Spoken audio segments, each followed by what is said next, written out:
अगर हम लोग एस के बारे में बात करें या फिर उसका रोल क्या था स्टोरी में, तो ये टॉपिक थोड़ा कंट्रोवर्सी हो जाता है। सम पीपल लाइक हिम, जैसे मैं, उसका कैरेक्टर डिजाइनिंग और उसकी चार्मिंग बिहेवियर लोगों को बहुत पसंद है, और वहीं कुछ लोग उसे हेट भी करते हैं क्योंकि उसका प्रॉपर कैरेक्टर डेवलपमेंट नहीं हो पाया। उसे ब्लैक बियर्ड मिल तो जाता है पर वो उससे हार जाता है, मरीन्स उसे कैप्चर कर लेती है और फाइनली वो अपने छोटे भाई के लिए अपने आप को सैक्रिफाइस कर देता है। हाँ, भले ही उसका कैरेक्टर डेवलपमेंट ठीक से नहीं हो पाता है, लेकिन तब भी हमें वो एक इमोशनल इम्पैक्ट देता है। लेकिन ऐसा होता कैसे है? अब यहाँ पर लोग ये मिस कर देते हैं या फिर नहीं समझ पाते हैं कि एस का रोल क्या था स्टोरी में। इसका आंसर तुम्हें वीडियो के एंड तक समझ आ जाएगा। अब अगर बात करें स्टोरी आर्क के बारे में, तो यहाँ पे बेसिकली 3 चेंजेस हो सकते हैं। पहला पॉजिटिव चेंज, दूसरा नेगेटिव चेंज, या फिर नो चेंज। अब एस का जो कैरेक्टर था वो कांस्टेंट था, मतलब वो नो चेंज वाले कैटेगरी में आता है। एस अपने बचपन से ही स्ट्रगल कर रहा होता है क्योंकि उसका फादर दुनिया का वर्स्ट क्रिमिनल था, और जब लोगों को ये पता चलेगा कि एस असल में है कौन, तो वो उसे बहुत ज़्यादा हेट करेंगे। इसीलिए एस ये समझना चाहता था कि उसका लाइफ का मीनिंग क्या है और उसे ज़िंदा क्यों रहना चाहिए। अब जिस चीज़ के बारे में वो केयर करता था वो था उसका फ्रेंड्स और फैमिली। और अगर बात करें उसके डेथ के बारे में, तो ये चीज़ बहुत शॉकिंग था, अनलेस अगर तुम्हें स्पॉयलर्स ना मिला हो तो। ओडा बहुत ही सोच समझ कर डिसाइड करते कि उन्हें किसी कैरेक्टर को मारना है या नहीं। और सबसे इम्पॉर्टेंट बात, ये कोई डिज्नी डेथ नहीं है जहाँ पे लास्ट में वो कैरेक्टर वापस जिंदा हो जाता है, नहीं। This scene was so incredibly powerful because it was final. इससे सीरीज को इफेक्ट होना ही था। अगर हम लोग बात करें लूफी के बारे में, तो वो अपना बड़ा भाई खो देता है, जिसकी वजह से हमारे प्रोटैगनिस्ट को एक मैसिव कैरेक्टर डेवलपमेंट मिलता है। या फिर हम लोग बात करें प्लॉट चेंजिंग के बारे में, एंड ऑफ कोर्स हम व्यूवर्स पे भी इम्पैक्ट पड़ता है। अब जहाँ तक मुझे लगता है, एस का डेथ सिंपली ये नहीं था कि लूफी को और भी ज़्यादा स्ट्रॉन्ग बनना है, बल्कि वो इससे ज़्यादा डीप था, क्योंकि लूफी को ये पता था कि वो बहुत ज़्यादा कमज़ोर है। और ये बात वो ब्लूनो से कहता भी है वाटर 7 में कि वो लोग किस तरीके से आउकीजी से हारे थे, और यही सेम चीज़ कीज़रू और कुमा पे भी अप्लाई होता है। तो अगर देखा जाए तो एस का डेथ वो ज़रिया नहीं था कि लूफी को और भी स्ट्रॉन्ग बनना है। वो बड़ा भाई जिसके साथ वो अपना पूरा बचपन बिताया था, वो अब नहीं रहा, और ये चीज़ लूफी को अंदर से मार देती है, जिसके रिजल्ट में लूफी के कैरेक्टर को फंडामेंटल डेवलपमेंट मिलता है।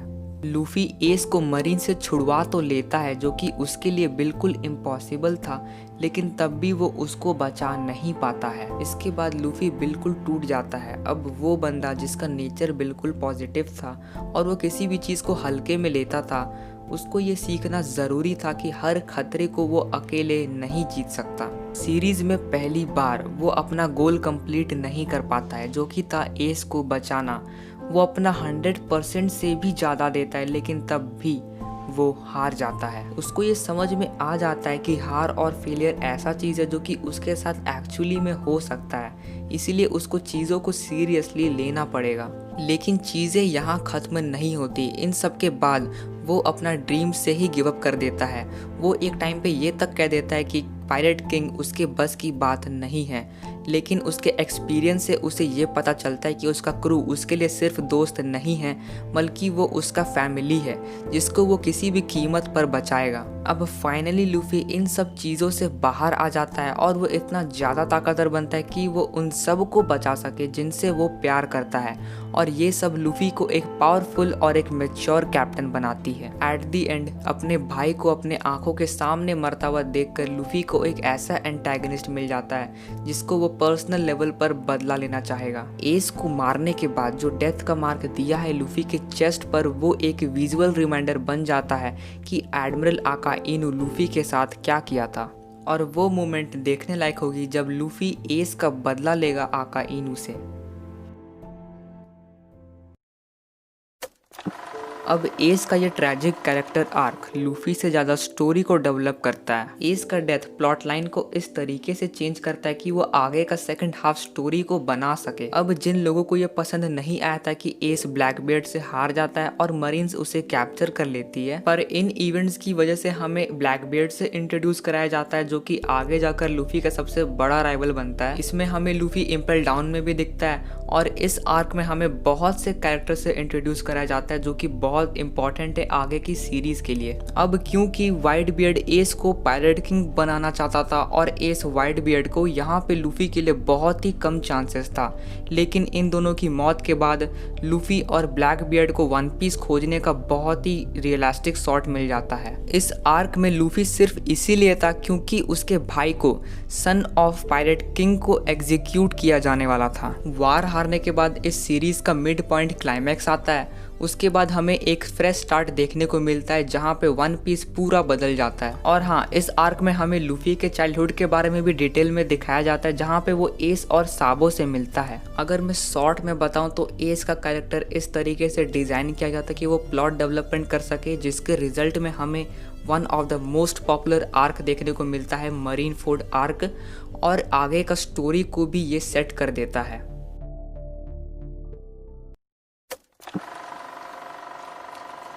अब हाँ, मेरे लिए भी कहना ये थोड़ा मुश्किल होगा कि एस का कैरेक्टर सिंपली एक एलिगेंट टूल था जो कि स्टोरी में स्मार्टली फिट बैठता है लूफी और प्लॉट को डेवलप करने के लिए, क्योंकि एस एक ऐसा कैरेक्टर था जिसको ज़्यादातर लोग पसंद करेंगे और इसीलिए उसका डेथ हमें बहुत ही इमोशनल इम्पैक्ट देता है। और जिन लोगों को एस पसंद नहीं था वो लोग इस बात को नहीं ठुकरा सकते कि एस का death one of the most iconic scenes में से एक है। और सबसे मज़ेदार बात तो ये है कि ओडा खुद इमोशनल हो गए थे इस पार्ट में, और इसी तरह हमारा इस कैरेक्टर आर्क का एंड हो जाता है बहुत ही वियर्ड और सेटिस्फाइंग तरीके से। सबसे पहले किसी भी साइड इम्पॉर्टेंट कैरेक्टर का डेथ हमारे प्रोटैगनिस्ट के रिएक्शन से डिफाइन किया जाता है, और लूफी का रिएक्शन शायद बहुत ही पावरफुल और हार्ट ब्रेकिंग था जो कि हम लोग विटनेस किए हैं अब तक इस सीरीज में। यही अकेला फैक्ट एस के कैरेक्टर को मीनिंग देता है, एक्चुअली एस के कैरेक्टर को पहले से भी ज़्यादा फेमस कर देता है। और सेकेंडली आखिरकार उसे उस क्वेश्चन का आंसर मिल जाता है जिससे वो सबसे ज़्यादा परेशान था अपने लाइफ में, वो किस लिए जीता है। अपने पूरे लाइफ में एस दुश्मनों को अपना पीठ कभी नहीं दिखाया है। जब एस वाइट बियर्ड पायरेट्स को एक्सेप्ट कर लेता है तो वो उनका मार्क अपनी पीठ पर पहनता है जहाँ पर वो सबसे ज़्यादा सेफ रहे। And yet despite his pride, last में वो अपना पीठ आका इनू की तरफ कर देता है अपने फैमिली को बचाने के लिए। जब वाइट बियर्ड और लूफी एस को बचाने आते हैं मरीन फोर्ड में, तब उसे ये पता चल जाता है कि कुछ लोग हैं दुनिया में जो कि ये परवाह करते हैं कि उसे जीना चाहिए या नहीं। और जब एस को इस क्वेश्चन का आंसर मिल जाता है तो वो अपना फैमिली को चूज़ करता है और इसीलिए वो लूफी को बचाता है। तो क्या एस का कैरेक्टर सिर्फ एक कूल बड़ा भाई है जिसका डेथ लूफी को मोटिवेट किया कि वो 2 साल तक ट्रेनिंग करे और ताकतवर बने? नहीं, वो डर और वो सवाल जो उसके दिल में थी उसके पूरे लाइफ तक, और वो प्यार जो कि उसे अपने फैमिली से मिला था, जिससे एक इम्पैक्टफुल इवेंट हुआ स्टोरी में। वो लूफी को एक सिग्निफिकेंट कैरेक्टर डेवलपमेंट तो दिया ही, लेकिन साथ में वो आगे की स्टोरी को भी सेव किया। और इन दी एंड उसका डेथ वन पीस का मोस्ट इम्पॉर्टेंट थीम रिमाइंड किया, जो कि है फॉलोइंग योर ड्रीम्स। क्योंकि एस मरा था लेकिन एक स्माइल के साथ, ठीक वैसे ही जैसे कि उसके फादर किए थे। ओडा हमें ये बताना चाहते हैं कि अगर हम अपने ड्रीम्स का पीछा करते हैं और ये कोशिश करते हैं कि हमें लाइफ में क्या चाहिए, तो हमेशा एक हैप्पी एंडिंग होगी। हे एवरीवन, सबसे पहले तो यार तुम्हारा बहुत बहुत शुक्रिया। हम लोग अब 100 सब्स पार कर चुके हैं और उम्मीद करूँगा कि हम लोग इसी तरह आगे बढ़ते रहेंगे। अब कुछ मन की बातें। सबसे पहले तो यार मैं इस वीडियो में तुम्हें थोड़ा ट्राई किया था कि इमोशनल कर सकूं। अब मुझे नहीं पता तुम इमोशनल हुए भी या नहीं, या फिर मेरा स्किल्स ही ख़राब है, लेकिन मुझे इतना पता है कि तुम लोग लाइक और शेयर कर दोगे इस वीडियो को, और अगर नए हो तो इस चैनल को सब्सक्राइब कर ही चुके होगे। और यार बस इतना कहना चाहूँगा कि जब तक तुम्हारा सपोर्ट रहेगा तब तक रूफी कुन रहेगा। तो यार मिलते हैं नेक्स्ट वीडियो में, तब तक के लिए बाय।